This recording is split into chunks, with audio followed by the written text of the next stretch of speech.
Hi, and good evening. Good to have you back here again, and we look forward to today's sharing. I guess, one of the challenges we're seeing at Business Benchmark Group, not only for our clients, but also our business owner community across Victoria, Australia, and the world. Spent a fair bit of time in the US this week, of course, through Zoom and at odd hours of the day.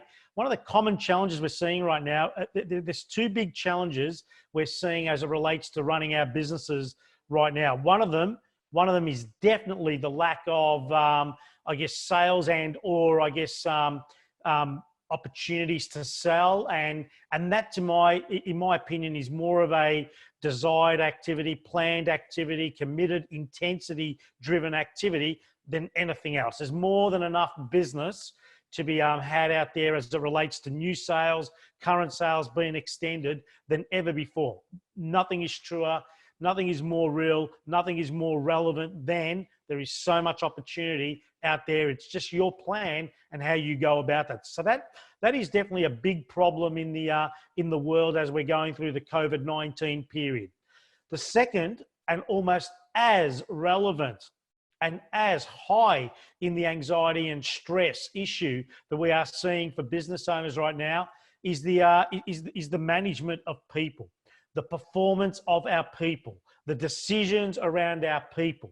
So I thought it'd be an unbelievable opportunity, a real timely opportunity, as we're into the fourth, heading into the fifth week right now, going through this crisis, through this economic winter, through this what is known and called as uncharted waters, being COVID-19, and how it's impacting every one of our businesses. I just thought it'd be a perfect opportunity to reach out to a voice of authority, a voice of reason, a voice of experience in KLC Recruitment and HR services. And Chris and Steph have made themselves available tonight, and I'm really rapt to have them here as our guests to be sharing with every one of you. This will be recorded, so if you miss anything right now, you can go back to it and refer and reflect. And for many that are on our Facebook live stream, welcome and good evening to each of you as well. So I wish to introduce Chris, who is the owner and founder of KLC Recruitment. This is a business that's been going since 2009, and Chris herself, the leader, the founder, the CEO of the business, has been running, an area of expertise and authority in HR consulting, people management, change management for over 20 years now. So a significant and very experienced, resource as it relates to dealing with people, the HR component, the team component of businesses. Steph is the general manager and has been there since day one, and just does an unbelievable job, a wealth of experience and resourcing internally for the team at KLC, which is a phenomenal option for anybody that's looking at hiring and or managing and or guiding and consulting, anything to do with HR. Steph is an unbelievable resource that is a great go-to person as it relates to the hundreds of clients that KLC work with. So without any further ado, I wish to pass over to Chris and Steph to share their learnings with us. And the areas we're going to be focusing on, just to be really clear here tonight, we're going to be focusing on induction, onboarding, and training the team. Because, some of us were just about to hire, we did hire, and we got caught in the middle of all this isolation stuff. We're going to be talking about people management. We're going to be talking about workplace health and safety as it relates now to doing a little more virtual, not as much in the office as we used to do. And the last and not least, and this is the one I'm really looking forward to myself, because this is the one that makes more juice from the lemon squeeze, it's performance management. So over to the ladies at KLC Recruitment and HR Services, Chris and Steph. Good evening and welcome. Thank you very much. Thanks, Stefan and the BBG team, for the opportunity to chat in this world of very unusual, different and uncertainty. We're all personally different than what we were 2 months ago. And we're waking up every morning to stats and facts and myths around COVID-19. But we're working our way through them. So probably now more than ever, it's the best time to try and be normal as we work through and focus on what is business as usual. So from a HR perspective, that's about working through the facts and the stats and ignoring the myths, and doing that for ourselves and our staff members. So remembering that our staff are our number one asset, so we need to look after them. So Stephanie and I today are hoping that we can cover off briefly in a nutshell some HR issues around induction and onboarding and training, people management during change, workplace health and safety, and performance management, with a little bit of a disclaimer as well that this is general advice, and of course we are trying to tailor all of this to everybody, and we're more than happy to give specific advice if required, but as general as possible. So we might move into induction, onboarding and training. So really, whether a pandemic or a normal business day, by setting out clear expectations of the role and the hours of work, the perimeters around routine, and how you would expect to be updated to monitor output, it's all the same. We've found that ensuring the new employee is aware of objectives and protocols in place and isn't deterred by conflict or misinterpretation from the start, then the transition is a smooth and stress-free one. Communication still remains the key. So congratulations, you found the candidate, you've got a great team. Now it's all about the experience. So prior to the first day of them starting with you, we would recommend that you provide a welcome email, whether it be 4 weeks before, 2 weeks before, or the week before. So giving them access to who you are, how to contact you, all modes. Of course, in these days of working from home, it's absolutely paramount that we give them IT access. So you need to be in contact with people prior to their first day. Give them the tools of the trade, whether it be a computer, whether it be a phone, whether it be a headset, whatever it might be, but make them feel welcome. Now, we're not all IT savvy. My team will tell you I'm not. So it's about giving them access to the IT person as well. So let them help them set them up. So on day one, they're interactive. Give them their itinerary before they start. Give them a purpose. We all need a purpose. So what are they going to do on day one, day two, within the first week? Let them know, let them be excited.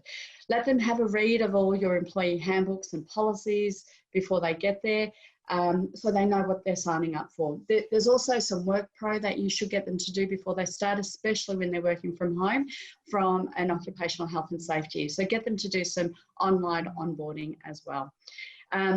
Surely there's frequently asked questions that your team members have asked before. So maybe provide your new staff member that. Give them something so they makes them feel part of the team straight up. And I would recommend a welcome to the team pack. So whether it be something cute and quirky like your team cup, or just in today's day and age, even a stationery pack, a notepad, pens, post-it notes, whatever it is. So that's all before the first day. So they're excited about 9 a.m. on Monday morning. So what happens on the first day? We don't have the benefit in today's day and age of doing a face-to-face shake hand or even an elbow touch. So the induction and introduction has to be virtual. So make it fun, make sure that they're set up and they can do that. I would recommend on the first day doing something different, like a virtual team lunch. So if you can afford it, send your whole team an Uber Eats voucher for $20. Tell them that we're meeting at 12:30. And have an interactive lunch. It's fun, it's different. That's something they're going to be able to share with their family members, how much fun my first day was. Designate them a buddy. They can have lots of buddies. Make sure they know who everybody is. And I would recommend that you probably send them pictures of all your staff and a little bit about their background, so that helps them remember who people are.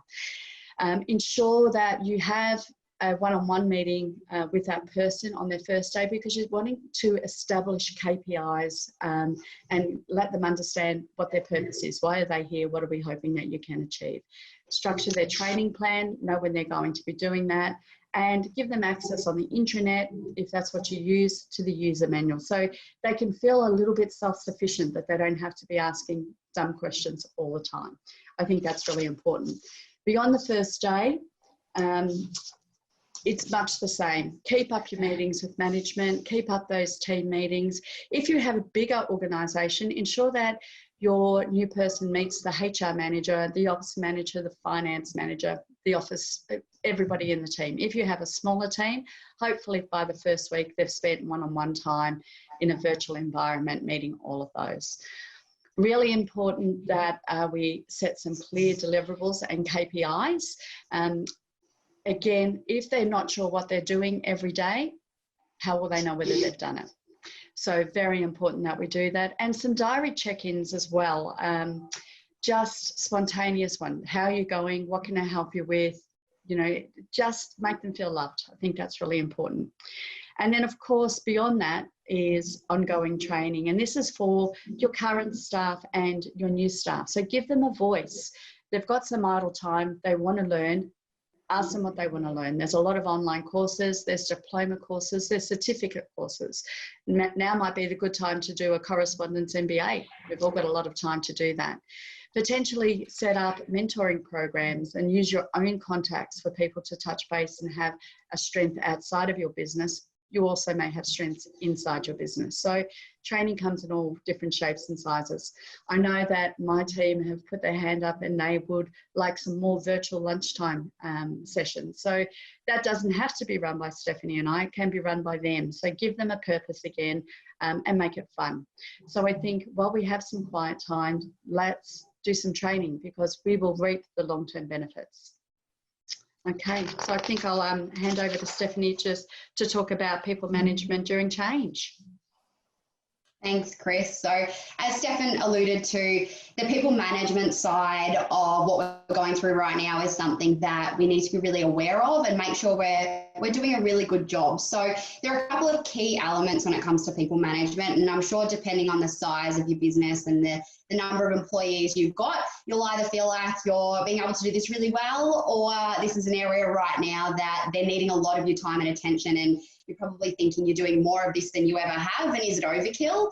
And right now it's probably not, to be honest with you. I think the more you can engage with your people and manage them well during this period of uncertainty is going to set you in a really good step going forward. So a couple of key areas that you probably want to spend some extra time on and be aware of when it comes to your people management is the training of your employees. So Chris talked about that in terms of that ongoing training, but I think it's really essential that we understand that you can't expect to get the best out of your employees unless you give them the opportunity to continuously learn and develop. And whether that be at home or online, you need to allow them the platform to put their hand up and say, I need help or I need extra support in that particular function of my job.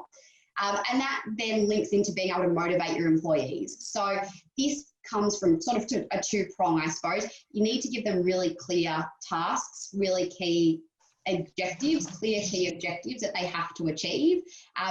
But you also want to motivate them and keep them engaged by keeping it fun and keeping it light. You know, maybe have an engaging quiz at the end of the week. Do something that's going to keep it fun for everyone, but also keep it clear to them what it is that you're expecting of them. And with that comes with giving your direction to your employees. So in line with motivating them and setting those clear goals, I think you have to give them really clear feedback too.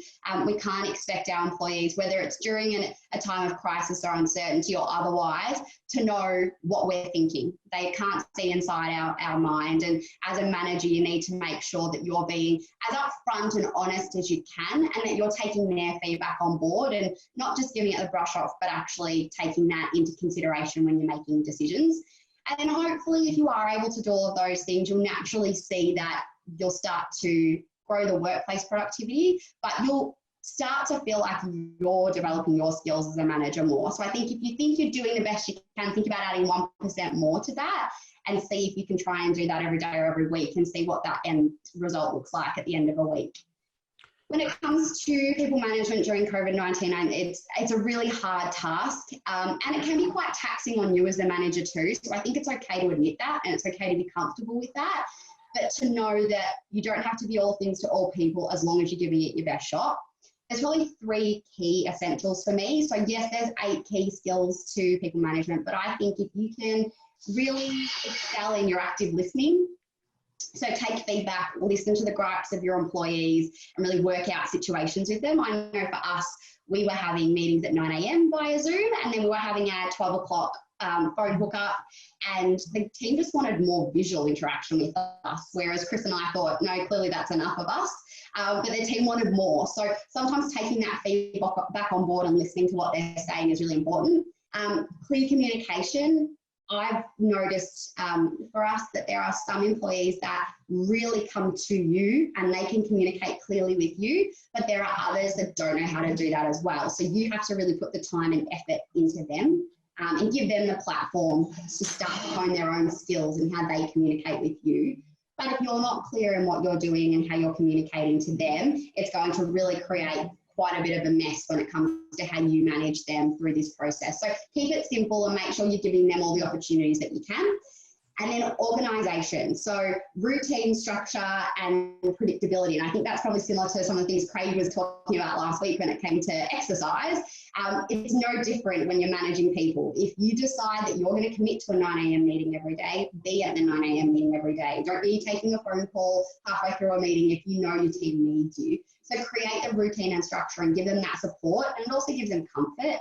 I think a lot of our employees are feeling uncertain this time, whether that be for financial reasons or because they've got, 4 screaming kids at home who are doing school from the next room. So make sure you give them the structure and routine that creates some predictability in what they do.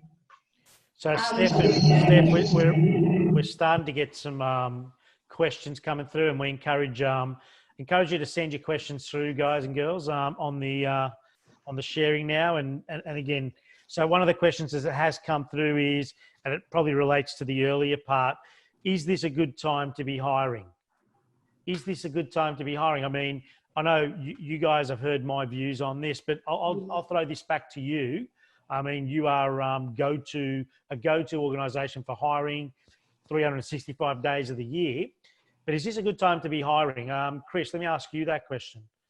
I think it's a great time to be hiring. There's a lot of people who have been stood down or working reduced hours. There are a lot of people who are probably feeling a little bit unloved about the way they've been treated in their current employment setup. It's all new to us, but this is prime time. We're making permanent placements as recent as this week, so we know that it's happening. We know that there's confidence out there. There's some exceptional candidates as well. So, I think, to quote a Stefanism, we should be recruiting 365, but now is not a time not to be looking. There's some great people. And even if you're not ready to hire, now's the time to start romancing people, and just engage with people. So the short answer to that, Stefan, is absolutely now is a great time to hire. There's a lot of good people out there. And this is a question more from me. If you were planning to hire someone that's a little higher up on the organisational chart, a little higher up in management or leadership, perhaps, is this a good time to be headhunting? If I was to go one step further on the hiring, I guess, hierarchy, and just as a reference point as to the state of play in the market right now for you ladies and the business, how much headhunting opportunity have you been, I guess, approached about in recent weeks versus normal times? Definitely more. We have a couple of senior roles that we are headhunting. Probably the only complication right now might be how far we can spread our net on that. Clearly, it won't be overseas, but it can be interstate, and we're potentially looking for a 4 or an 8 week notice period. So yes, we can go Australia wide, and we do have more opportunities at the senior end being presented to us. So we're engaging in those. And I'm also, and this will come back to the people management and the engagement and nurturing aspects of this period. And, if people have sucked at that when we were all under the one roof, let's call it, it's fair to say they're going to be 10 times amped up in terms of sucking at it in this virtual environment, and hence, the culture and the drama and the unnecessary, negative energy that comes with people feeling as if they're not respected or loved or engaged, let alone the ownership and the leadership team losing even more trust. But I guess the people management side of things and this period, what if you have been a business that hasn't done it really well in the traditional normal days, what are you guys seeing as it relates to the tighter and more engaged you are with your team through some of the basic strategies and suggestions, Steph, that you're sharing here? What are you seeing with some of your clients that you're doing HR services with in terms of, just putting these things in play and the culture? How's that evolving for some of the clients that weren't as culture rich before the COVID-19 period? There's a disconnect, is what I'm seeing, between where the business thinks it should be and what it wants to achieve, and the employees that aren't on the journey, because they were already disengaged. So for them, why would they roll out of bed and be at their desk 20 minutes, half an hour before, when they could be there a minute before and have not put a brush through their hair for their first meeting? Because there is no care factor. They're not invested. They're not treating the business like it's their own. So I think we're seeing that some people are flourishing. They're really committed and they understand that every little bit counts right now. And sometimes, you don't want to work yourself to the bone, and you want to make sure that you still have balance, because in a time like this, that's really important. But I think sometimes going that extra mile for the business is, as any business owner, you love that. As long as it's beneficial, you love that. And I think where you see the disconnect is where people just aren't engaged in the culture. And sometimes that comes back to the business not engaging them in the culture as well. So it's a two-way street. You've got to meet somewhere in the middle.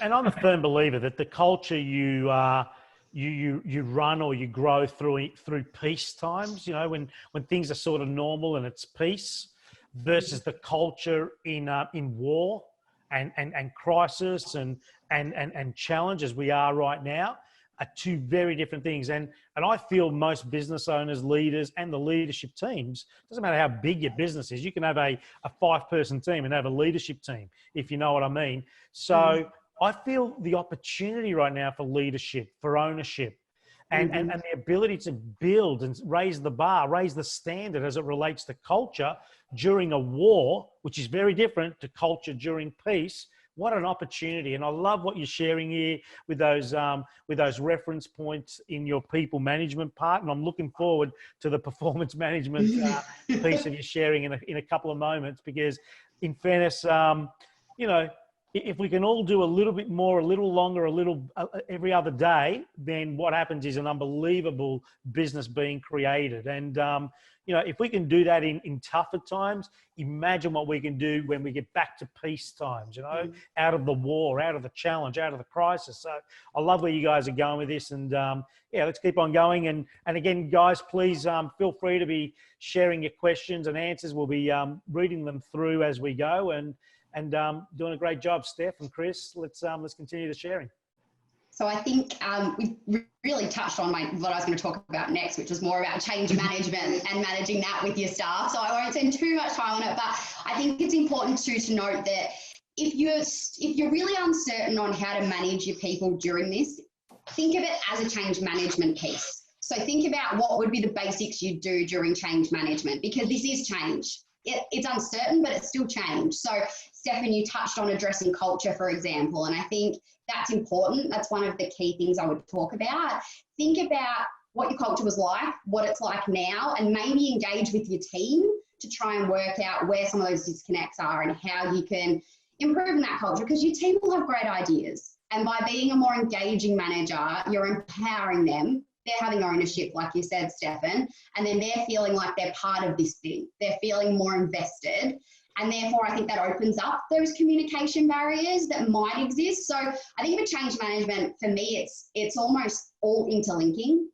You don't attack any one part of change and people at any given time, because they all interlink. So if you can speak to your people honestly, if you can be really clear at the top level between owners and managers, or managers and leaders, about what it is the business is trying to achieve, that in itself, for people that might be feeling a little bit uncertain, creates a level of stability for them. And sometimes that's all it is. They just need to feel like you've got this. You are their leader, you are their manager, and you're gonna steer this ship in the right direction. So again, I just think give them the opportunity to be part of it. And change is tough. So don't be too hard on yourself if you're not getting it right, because just keep trying.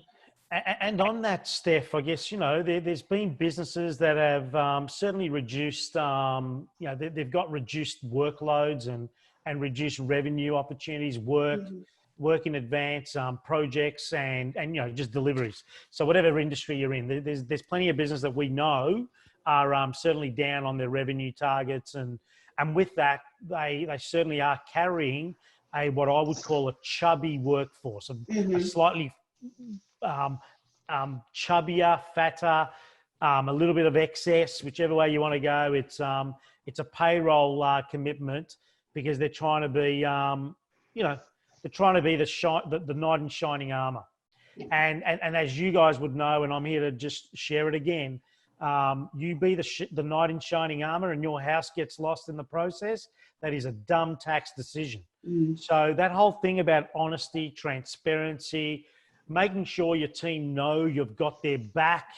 But in fairness, at certain times, we need to be honest about the reality of the drama or the crossroad for the business. Now, if you ain't prepared to have that conversation, Stephanie, if you are a leader that's not prepared to be transparent or honest because you don't want to hurt people or you feel they won't be able to survive without this job, but you end up losing your business and your home, what are your views on dealing with that? Because many of our community here tonight and the ones that will listen to it over the next 2-3 days, they're business owners who are trying their best to not only protect their own business, but protect the people they employ.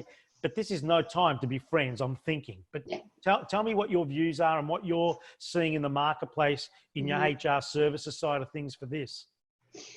Again, it is about that clear and open and honest communication, whether that's positive or that's negative.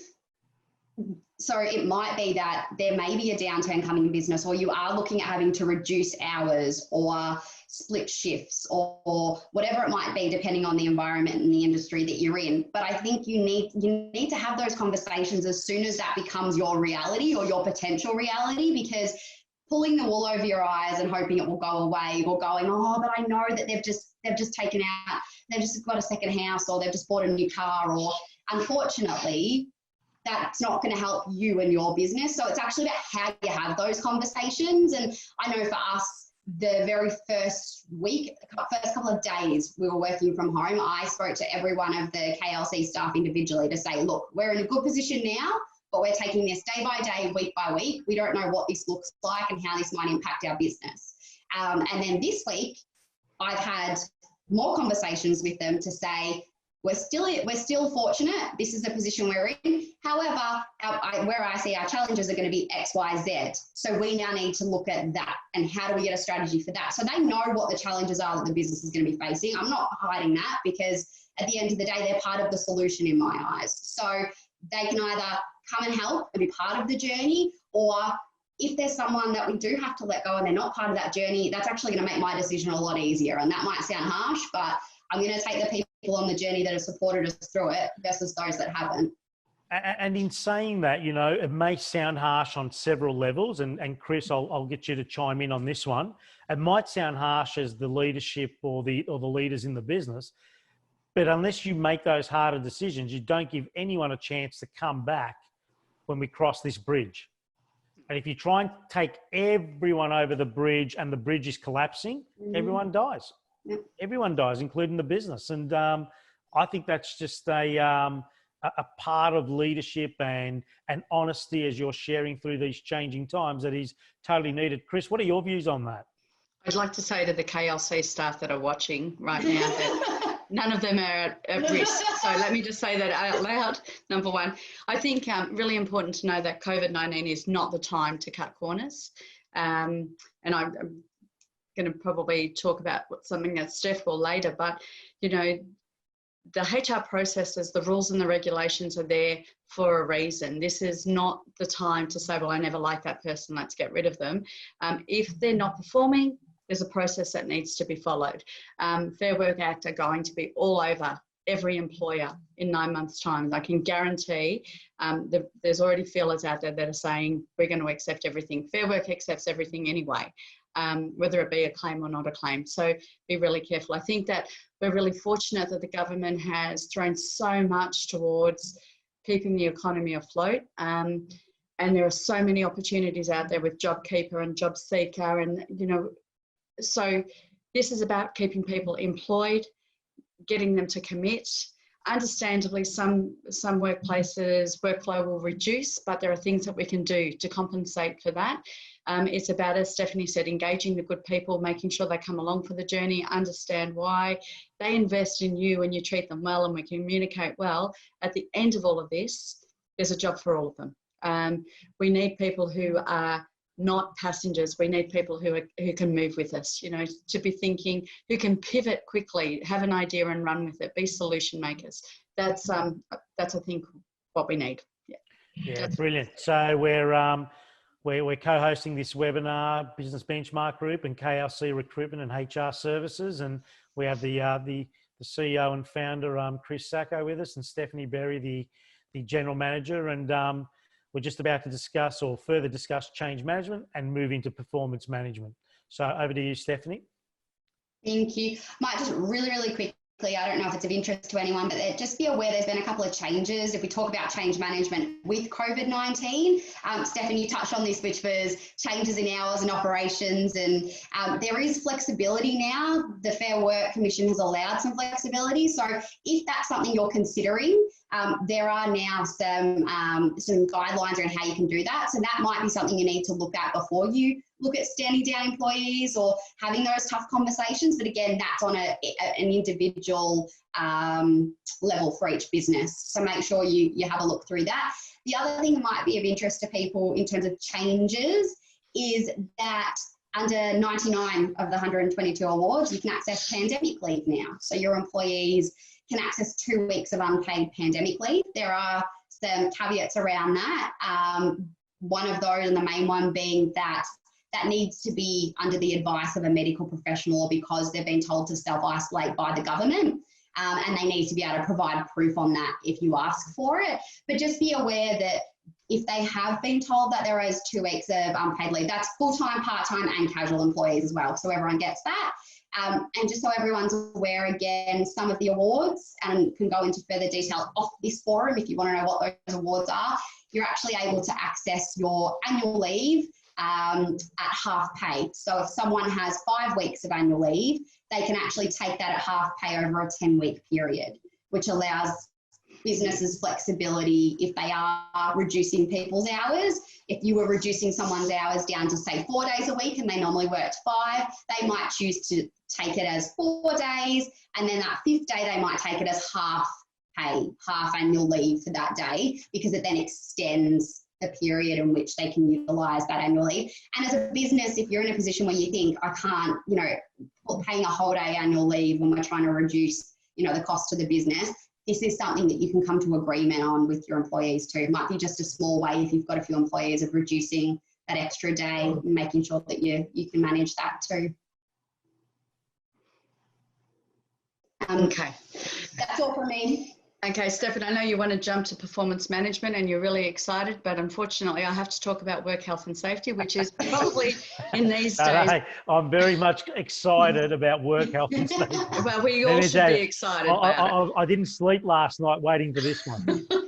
Well, it's probably more important now than ever to be aware of work health and safety. So we're not present in people's homes, so we need to be assured to the best of our ability that they are physically set up properly, that they have the right ergonomics in their home. But equally as important is that we need to be comfortable that they're equipped with the psychosocial support that they need as well. So really important that we consider that. So what is occupational health and safety? So if I can just read that to you, employers have a duty as far as reasonably practical to provide a working environment for their employees that is safe and without risk to health.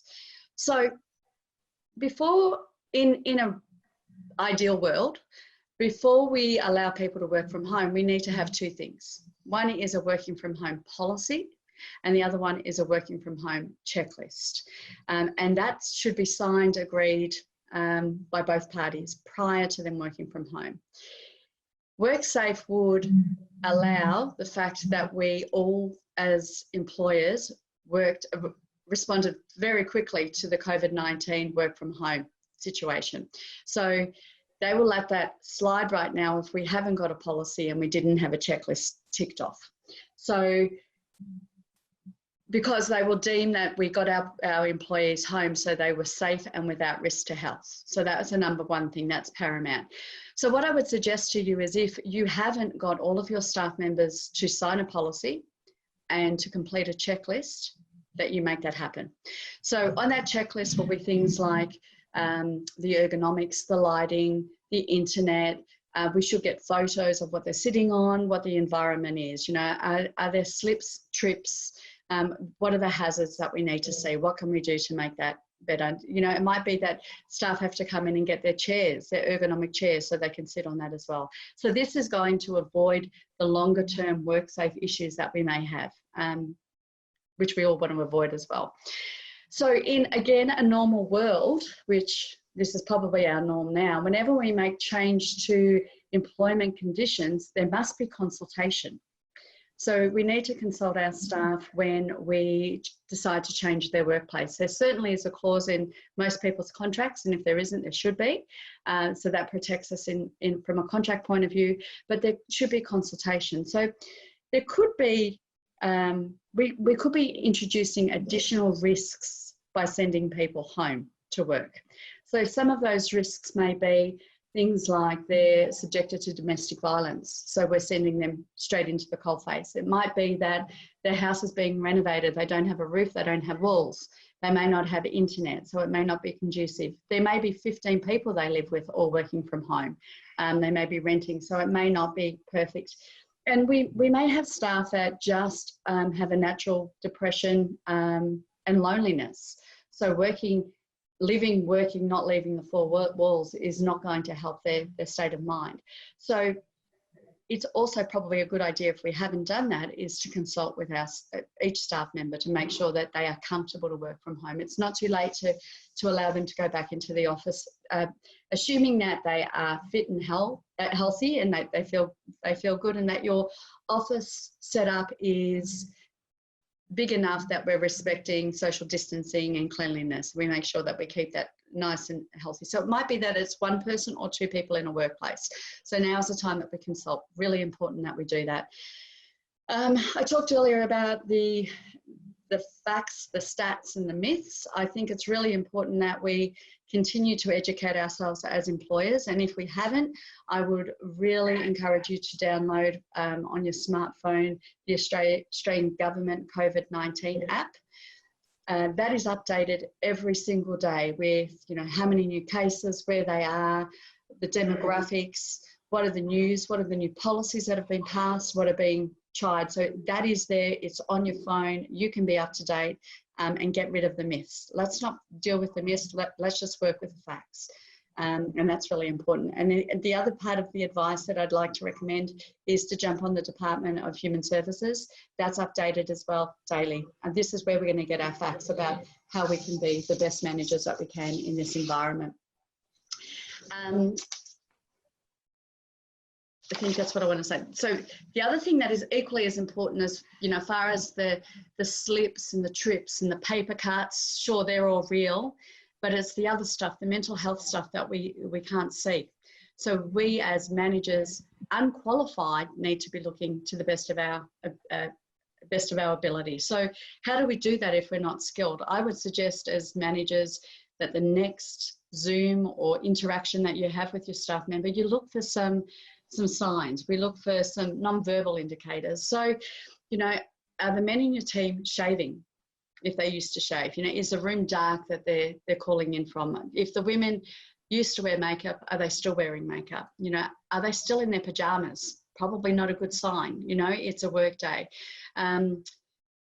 Just look for the non-verbals. Really important that we do that. They may not tell you. You may call them 7 times to check on them, but they may not tell you. So you need to be looking. You need to be wise. We know that this mental health is absolutely real. The government has invested over $59 million towards this, which which is a great investment, but a sad investment. So please don't avoid it.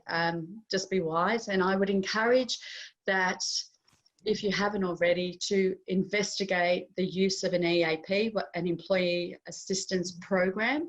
So a lot of these are online, and it's a pay-as-you-go service. So you may have somebody who's equipped within your business who is the go-to person that can talk to your staff members, highly confidential, or you may choose to engage in an external service.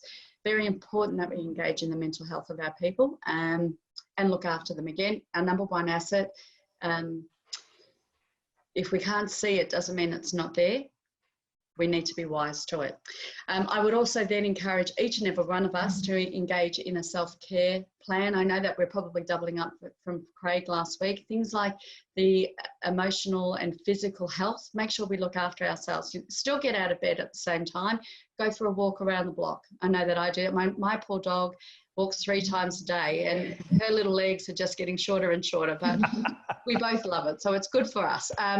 Look at your nutrition and rest. I know it's easier. Stefan admitted that he nibbles in the pantry because it's so close. Maybe let's resist that. Let's get some fruit. Here's his apple. No, good job. So whatever it takes for you to develop a self-care plan, I suggest that you do that. I think it's also good to go through your phone and find a friend that you haven't been in contact with for a long time and send a text message, reach out. You actually may be saving them, and they may save you. So I think it's really important to invest in some self-care. So now, Stefan, the juicy stuff, performance management. No, I love that. I'm so glad we did that. And I know we were having a bit of a light moment earlier, but that was an amazing piece of sharing, Chris. And, in fairness, I love that, just look out. I mean, for such a long time, your team was coming into the office. There was a routine, there was a state, there was a standard as to presentation in the office and or in the workplace. And if you're starting to see a little bit of, I'm just going to call it what it is. If you start seeing a little bit of tardiness, if you start seeing hairstyles being a little, let's say, circa 1960s Beatles and a bit of facial hair, male or female, let's call it, right? If you're starting to see that, I think that's an indicator. If you're starting to see your team starting to look on the other side of the screen a little, that's interesting. That's not, I didn't see it. I think you need to be getting curious, Chris. I think what you've just shared there is phenomenal, and I think that goes a long way to, as a leader, as a leadership team. You cannot assume. You must be curious. It's your responsibility to be looking at, as your team has a responsibility to make sure you're okay as well. This is not just one-way traffic. This is definitely two ways. However, as the leader, as the owner, as the employer, you have the ultimate buck where that stops. And I love that. That was really good. We've got a question that's just come up and it's been sitting there for about 7-8 minutes. So I just thought I'd just ask it. We can either answer it now. Most likely this is you, Steph, or we can take care of it at the end. Can I ask the team to take annual leave now during our quiet time so that when everything is back to normal, we have a full team on board? My response to that personally, if you're currently quiet and you are now starting to bite into cash reserves, that may not be your strategy that you should be working towards. That for me, and I'm talking being the business leader now, not the HR consultant, for me, if you are quiet and you want to have people stay on and chewing into their annual leave, that means you are utilizing cash that you might need at a later stage in your business, and that might cost you a month's worth of business. So my recommendation there, but I'm coming from a CEO, we need to keep this ship in order. It's a very narrow and long bridge, is a Hebrew saying, a very famous Hebrew saying is, this is a long and narrow bridge. This is the time to be looking forward and not down. I would not be giving anyone any annual leave because we are quiet. That's me. Stephanie, you give me the HR consulting answer to that. Technically, yes, you can do that. So everything, Stefan, that you're saying, agree. From a technicality standpoint, yes, you can. Forced leave is something a lot of us do over Christmas, for example, if we have a shutdown. So that's always in consultation with your employees. But yes, forced annual leave is something you can employ if you need to. But there are a lot of options. If you've had a reduction in business by, say, 20%, if you haven't hit that magic number for JobKeeper, and I don't want to get into too much about JobKeeper, but you might look at reducing hours by 20%, and then it might be, options of annual leave or options of leave without pay. So I do some serious thinking about it, but technically, yes, you can do that. Yeah, no, thank you. And again, we need to be, there is the HR side, and then there's the business side, and there's, hopefully we get to the other side and we're all alive. So, there's a fine line for all of this. And you certainly want to be very clear about the decisions that you and the team are making. So thank you for that. Okay, let's push forward to performance management. Before we move on, I'm just going to bring this to the game when we talk about this. Here it is. Squeezing the lemon. This is otherwise known as performance management. I loved what you said earlier, that ethos of, don't wait till 1 till 9 or 5 till 8 to get started. You know what? You're up, you're about, you haven't got travel, get in. Go and do what you got to do. Act like an owner. Sleep 3 hours a night and see how that goes 7 days a week. Seriously. No, seriously. Embrace the ownership DNA, and you watch how your stocks in the business rise. So I'm so fortunate, and I'll speak for my team. What we've done over the last 4 weeks is absolutely stunning, and thank you to each one of you. Over to you, Steph. Help me understand how performance management and getting the best juice in a very awkward sort of scenario that we're all in right now, being virtual. How's that working? I'll try and do this in the most upbeat, positive way I can when it comes to performance management. But I think for me to understand the performance management piece, and it's really important just to note that performance management doesn't change because of COVID-19. The way in which we would manage someone's performance doesn't change. We just need to make sure that we're doing everything that we can from a practicality perspective to still give them the option to voice their concerns. But it doesn't change. If you were already performance managing someone, or you had issues prior to all of this, that doesn't mean that you take your foot off the sort of accelerator in terms of trying to manage that and hone that. And hopefully some of the stuff I'm going to share, which is, some of it's going to be the more extreme end of the spectrum that people aren't there. But I also respect that for some people, this is a topic that is awkward and they don't like it and they don't know where to start when it comes to having those tough conversations. So the first thing for me is to understand why we have some people in our team where their performance isn't where we would deem it to be at a level that's acceptable for the business. So there's 5 types of engagement levels. So if someone is at an engagement level in the business where you're going, this is, as Chris said, this is it, I can no longer, where they have to go, you still need to make sure you do that in the right way. I know that that's frustrating for a lot of business owners because they just want to get rid of someone and see you later. And sometimes it does become, and this is the HR perspective, so please take this with a grain of salt, but sometimes it is going to cost you, and that's why, we haven't touched on it today, but that's why recruitment and the induction and the training, if you don't get that right and you haven't done your bit there, you're going to end up in a position where it's going to cost you down the track. So you could have people in your business that are destructive or non-compliant, and these are the people, and I hope you haven't had this, but they'll throw out lines like, well, that's not on my job description. Why would I do that? Or they're not interested. Oh, he can get stuff. I'm not interested in doing that. He wants me to stay 5 minutes past clock off time. Those are the type of people that you'll find yourself probably going through a really structured and probably a performance management process where it's not going to end favorably, and nor should it, because they're not the type of people you want in your business. The other end of the spectrum are your compliant, participative, and self-managed, which are the people in your business that are there for the journey at differing levels and with differing levels of engagement. They're the people that if there are issues around performance, you need to have that conversation earlier on, and hopefully if you do that in the right way, you won't end up down the garden path and having to sort of bring the axe down further on. So I think it's important in this environment to understand what the drivers are in terms of engagement for your staff. So you probably think that you knew what those drivers were pre-COVID.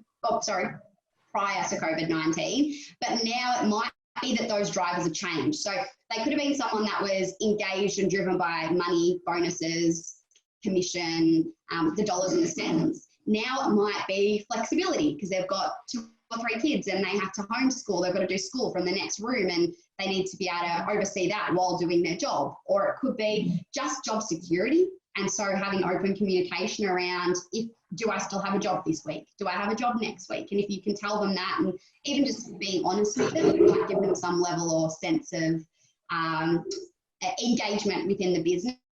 And then I think the other thing is the caring. So some people prior may not have really cared if you were that engaged with them, or if you gave them that 5% more because they were just here, get our job done, do a good job, go home. Now they're probably going to want that a little bit more from you because it is sort of an uncertain time and an untrying time. So I think just do a bit of a realignment to make sure you know what people's drivers are now, because if you don't, that's when you'll start to see performance issues during this time. When it comes to performance management, and this is very much the HR spiel, but you need to make sure you do have some type of performance management process. And it doesn't have to be convoluted, and it doesn't have to be well developed. It could be in a policy, could be in your contracts, it could be in an induction or handbook, an employee handbook that you give them when they start with the business. But it just needs to cover off a couple of things, and that's that you as an organisation are making the commitment to your employees that they will know what is expected of them in their role. So that's KPIs, drivers, outcomes, that you as an organisation will help that individual in achieving those goals and achieving a good level of performance. So that's through training, that continuous professional development. And then the third will probably be monitoring performance throughout their employee life cycle. So not just getting to, 2 years and then all of a sudden you go, you know what, this isn't working, your performance is horrible, see you later. That's not going to help you.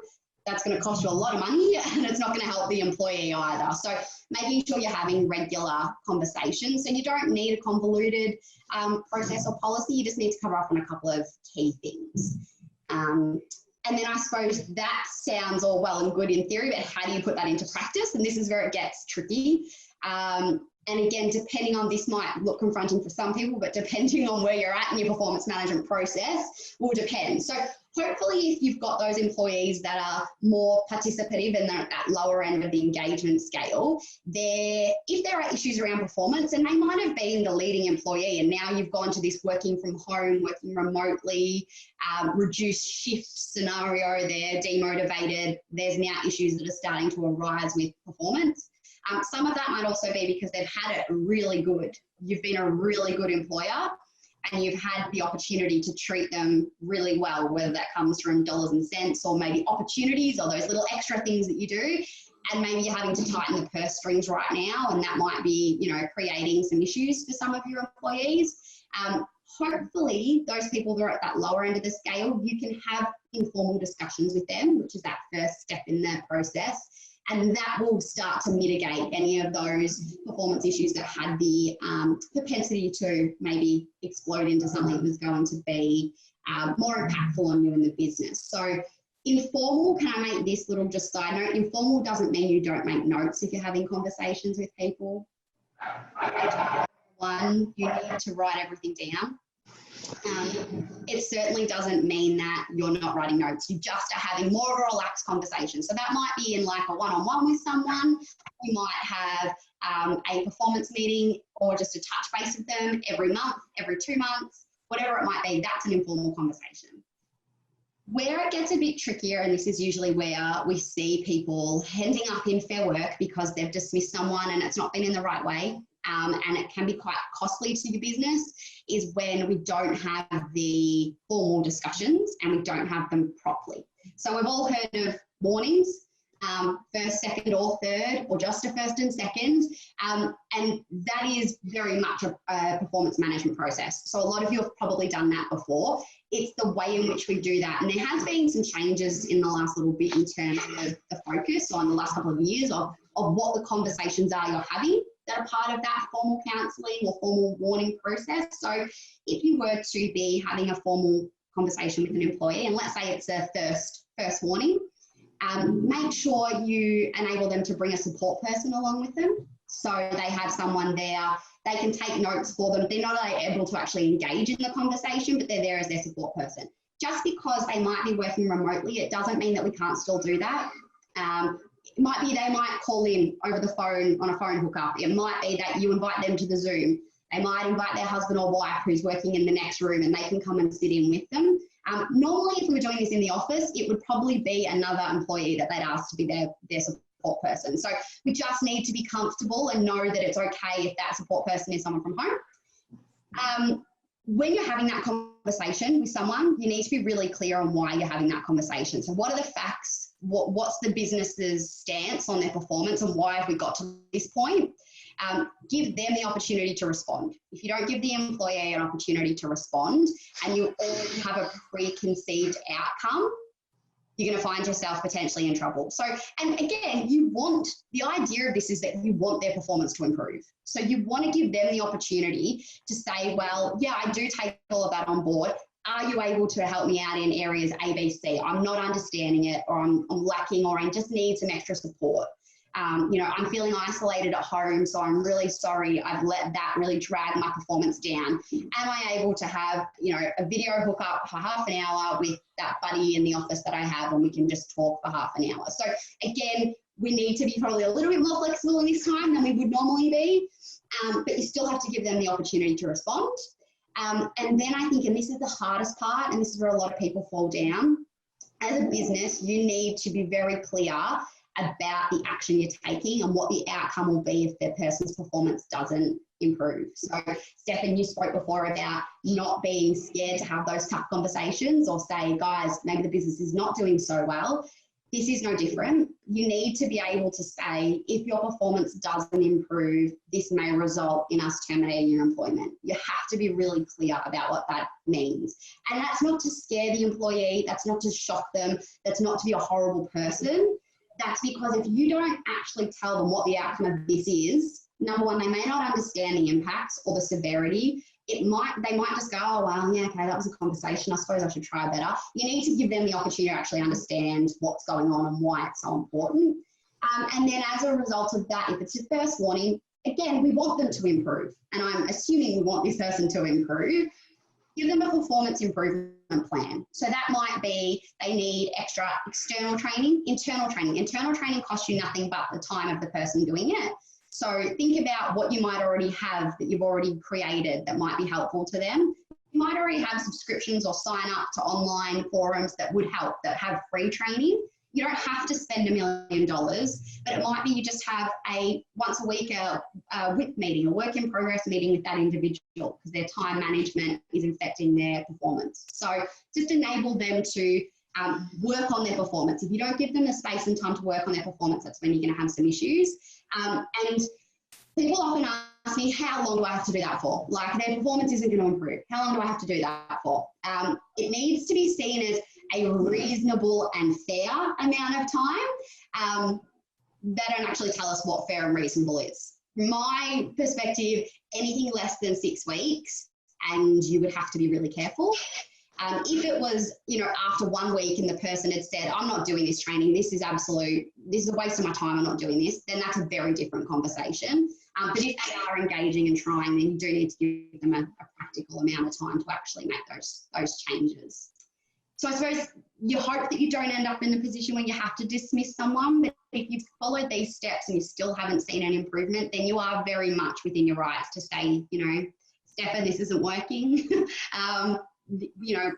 Unfortunately, what we need from you and what the business needs for you, your performance is just not at the level we need because of A, B, C, D. And as I mentioned in our meeting, in the first warning, if that didn't improve, unfortunately, the result was going to be the termination of your employment.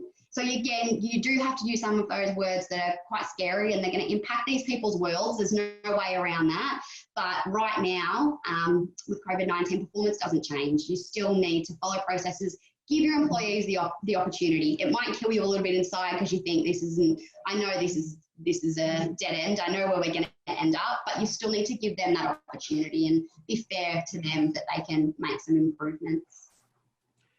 So Stephanie, we're getting a few questions coming through. I'll let you roll through with the rest of the presentation. I've literally got just an example of No, do what you got to people. do.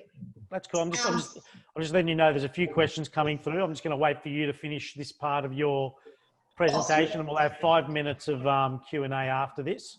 Done. So I think this is just for me for people to get an understanding of when you think you might have nailed the process, and the Fair Work Commission might agree with you that you have a reason to terminate someone because of their performance. But if you don't follow the process correctly, you're actually still going to end up in a position where you might be the one that has to pay some money out to an employee. And that stings. That hurts your pride as well as it hurts your hip pocket. So during this period, you know, especially while there is so much change and uncertainty going on, I think you really need to make sure you're getting this right. So this is a case from 2016 that went through Fair Work. And just to give you an example, lovely chap called David lodged an unfair dismissal claim after his employment was terminated. He was a regional manager of a branch in South Australia. And his employer had said that the reason they terminated his performance was for ongoing poor financial performance of the branch. And the employee said, yeah, that's true. I'm not disputing that fact, that was having a poor performance financially. The employee then alleged that his dismissal was unfair because his employer didn't warn him that his performance was unsatisfactory in terms of if he didn't improve, he would lose his job. They didn't actually say, if your performance does not improve, you're at risk of termination or at risk of losing your job. He also stated that he wasn't given the opportunity to improve. So he's saying there was no performance improvement plan as part of that. The employer said, but we spoke to you 3 times. We had that conversation with you 3 times. And they did. And he said, yeah, you did speak to me on 3 separate occasions, but they were informal. They were at the start of the process. There was no formal conversation with me about the fact that this could end my employment. So with that being said, the Fair Work Commission looked at it and they said that it was found that David was on, and they used the word notice. So yes, he had been spoken to. Yes, they'd agreed that his performance was not great and he was made aware of that, but he was never formally warned that his employment was at risk. So that's key. That's why I harped on about the fact that you have to tell someone what the outcome will be if their performance doesn't improve. The commission said, you know what, employer, you have a valid reason. David's performance is poor. They've had a bad financial performance, and that rests solely and wholly on him and his leadership. And that, yes, you did notify him on 3 separate occasions that his performance was poor. What you didn't do was give him the opportunity to respond, and in turn, you didn't give him the opportunity to improve, and you never warned him that if he didn't improve, his termination was imminent, or he was going to lose his job. So the commission actually said that as a result of that, even though there were 2 ticks to the employer and 2 ticks to the employee, the commission said that David's termination was harsh, was unjust, and was unreasonable. And then depending on what David had asked as his, as his agreed damages, that was paid out to him accordingly. So you really just, I know it seems finicky, but this is now precedent, so we have to get it right. You know, there is no grey in a black and white conversation. And that's a really good example. And can I just say, the information you've shared across the 4 areas, including the work health and safety space, that was just amazing information, ladies. I really appreciate it, and I'm so glad you've come on as our guest this evening, because you know, in normal times, this stuff needs to be understood by every business owner, leader, and leadership teams, and in crisis, it definitely needs to be understood. And I guess the feedback on that one, as you demonstrated that example and the precedent, is there is such a high need for constant communication, and constant communication is not one way, it's 2-way.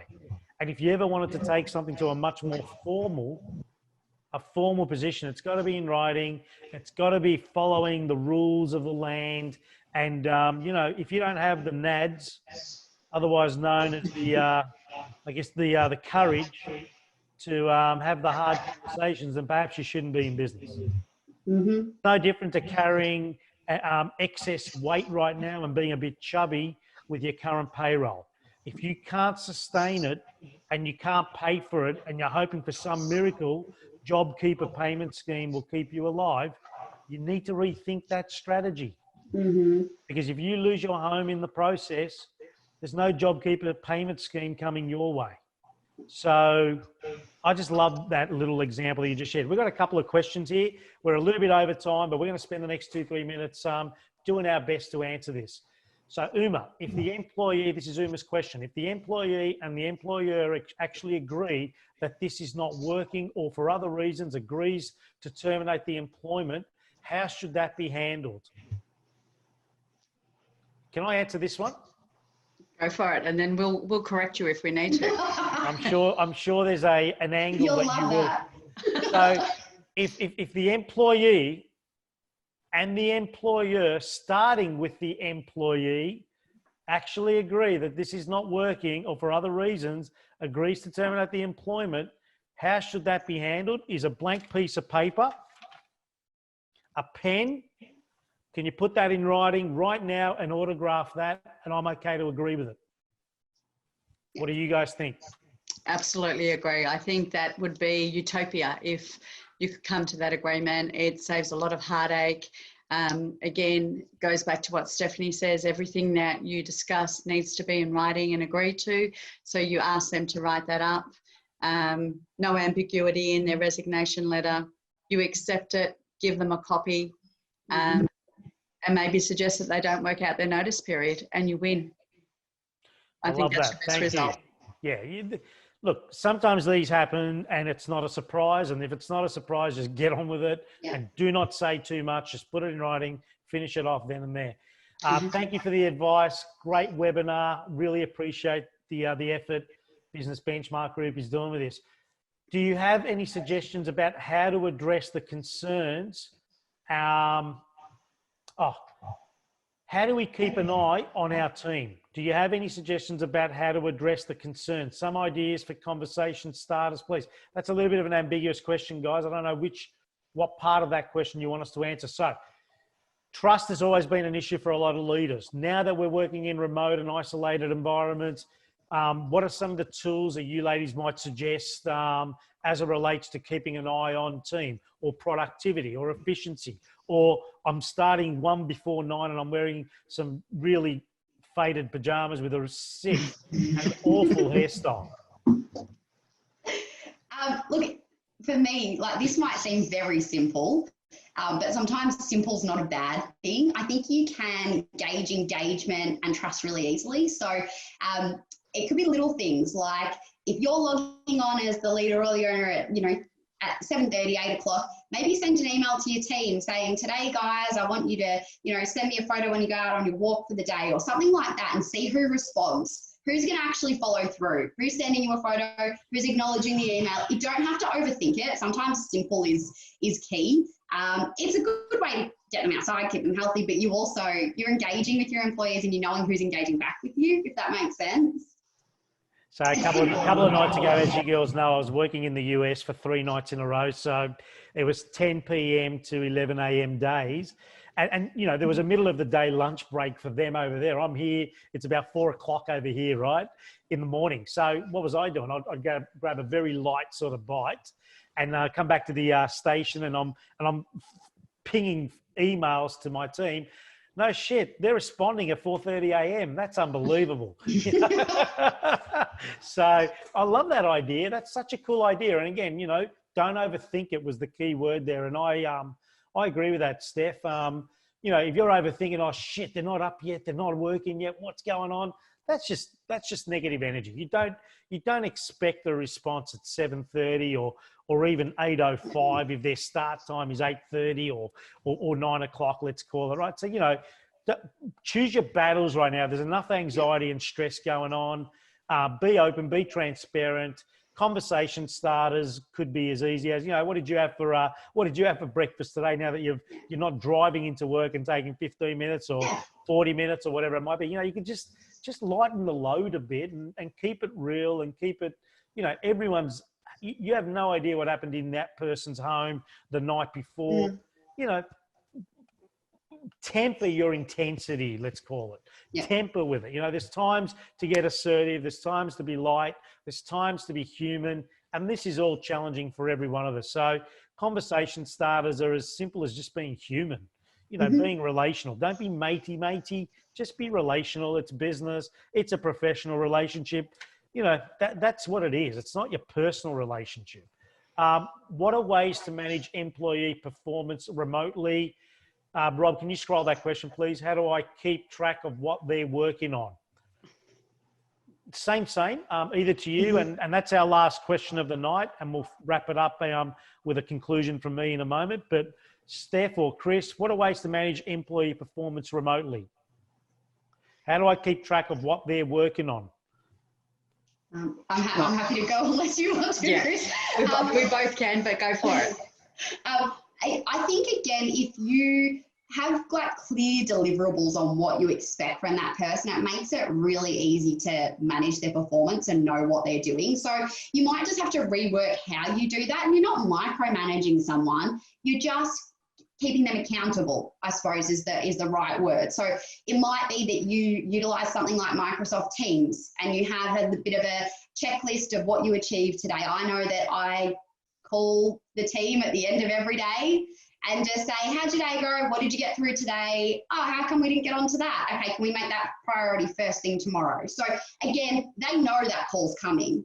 So I would hope, and hi KLC team, they're all very switched on. They know that call's coming. They should have what I've asked of them achieved by the time that call comes through. Again, it's not overcomplicating it. I think if you can make it, and it's a 3-minute conversation with them. I'm not spending hours on the phone to them each. It's just a really quick touch base. How'd your day go? Okay, why didn't we achieve that? We knew that we had to do that. So if you tell them what it is that you need them to achieve, you touch base with them, they're still not achieving it, then you need to go that level deeper from a performance perspective. Do we not understand why we're not, like, do we need more training? Do we not understand?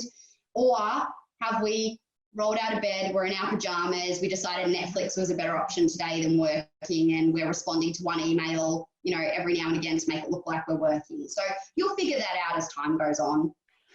I also recommend that, you know, with this particular period, this particular environment, the virtual, the isolation, I think it's so critical right now to be working on 5 to 6 key goals every day, 5 to 6 outcomes every day.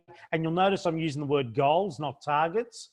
Targets are a very different thing. This is the time to be breaking down your day to little mini targets. And I'll just give you an example, just a very loose example, right? So this was a target for the day, a goal, set for the day, Friday, 3rd of April. And you highlight the ones you've completed. You can see the ones that are not. You carry them over to the next day. The next day starts. You have your day started. These are little goals. Now, I can show you all sorts of screens here with my default diary and my actual non-negotiable commitments every day. And, you know, you have your little, I wouldn't do this back at the office. But because I'm in a very new environment, a new way, I'm keeping tabs of the conversations that I'm having with my team. What are they committing to as their goals? I'm not going to lose extreme sleep if they didn't complete those 5 or 6 goals every day. But if I have 3 days in a row where they didn't complete those goals, I will lose some sleep, right? So again, you know, it's what this thing is actually giving us. As in the COVID-19 period, this isolation, remote virtual working, what it's giving us is for all of us, it's showing up who has been the most efficient, most effective, and can work with autonomy and get on with the day and do what they need to do, which is, in fairness, when you think about small business is multitasking. Small business means you are working on 4 or 5 or 6 different things every day, and somehow they become a role that you're responsible for, and you're doing your bit for the greater bit, and off we go. You know what I mean? So I just think, I don't think you need to be Dick Tracy. I don't think you need spy cameras. I do know, and I do think you need more conversation, more communication, more curiosity, more clarity, more in advance planning as the leader for your team and what they should be choosing to be their goals. Then ask them what their goals are, and then steer them in the right direction if it's not right. You know, I mean, it's not simple. It doesn't have to be hard. It doesn't need to stress you out, and you've got to have more conversations, not less. KLC Recruitment and HR Services, a business, a formidable business for over 10 years, since 2009. Both Chris and Steph are pros at what they do, and just, for the many clients that have utilised their services, specifically in the HR recruitment space, just formidable executors of getting the job done. Half of our team at Business Benchmark Group have come from the headhunting and the recruiting services of KLC Recruitment. So I'm so confident about what these ladies and their team and their brilliant team does. Highly recommend them. Have paid for the services and have been more back to the well than ever before. So, thank you so much for taking some time out and helping our community and the sharing this evening. This will be recorded, so there'll be plenty more to get to see it over the next few days. And power to you and what you do. I really hope, again, as I know your period in the near future is looking really stable and you're in control as much as you can over the next 4, 8, 12 weeks with your work in progress. Well done on the work you do and the team you're leading. And thank you for sharing this evening. Very much appreciated from myself and my whole team at Business Benchmark Group and our whole community at Business Benchmark Group. Thank you so much. Thank you. Have a good evening, ladies. Thank you. Thank you. Good evening. Thank you.